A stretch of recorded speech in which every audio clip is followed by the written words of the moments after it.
Absolutely. So much, and especially the press loves to cart these out, these abuses, and the more extreme ones. But even as you were saying, kind of the sense of discrimination, of jihad, of other things. So religion is getting an increasingly bad rap in the press, especially. Please. I think because of the information, the internet, I think people can get their information instead of coming to the church.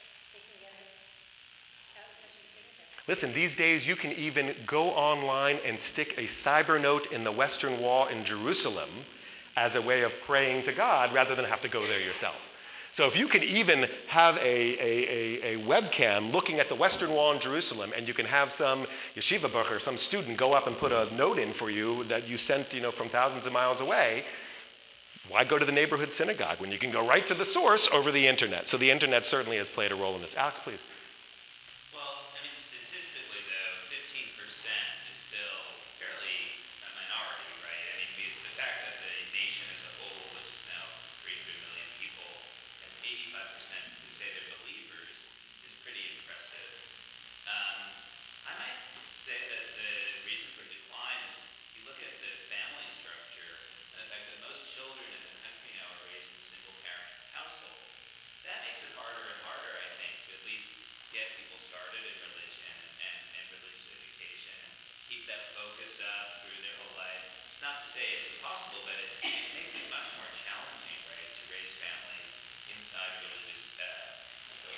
So when the birth, the genesis of religion for many families comes from within the family home, and what the parents do, if there is a significant difference in terms of the makeup of the family home, that would have an impact. Absolutely. Sonia, please.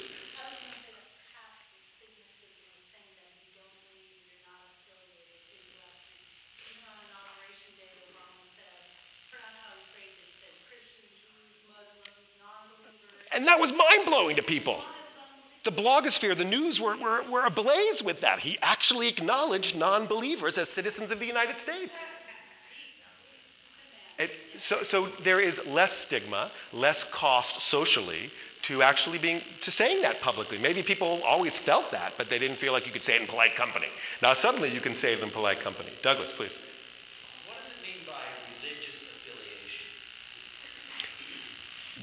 That's a great question. There are two measurements that often are made, and it depends on the survey. One is people who would identify themselves as religious.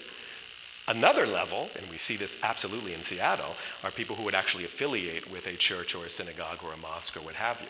Some people identify, but then never affiliate and never are a part of it. They just self-identify, and then there are people who neither affiliate or identify. This is people who identify. Betty Ann, please.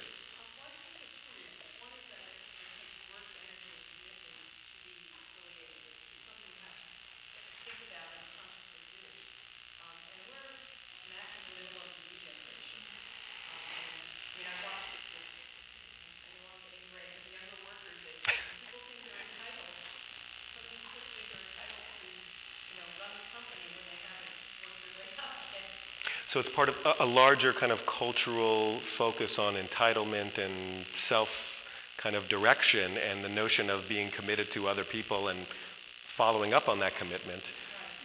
There are weaker motivations to do that.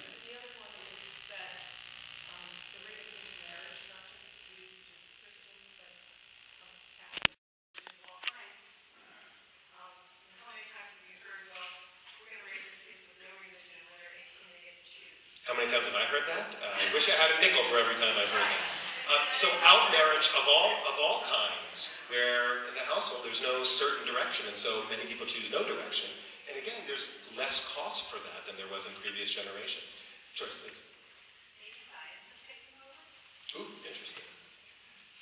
Well, science is now making a comeback, right? Science was on the downturn for 8 years. Now suddenly science is coming back. So can we really blame science? Science hasn't had too much of a shot lately, right? But, listen, one of the things one of the most intense kind of criticisms of this new stem cell thing has come predictably from religious sources. And so creating that kind of dichotomy between science and religion, either in one camp or another, is, I think, also really meaning to people. One or two more, and then we'll continue, please.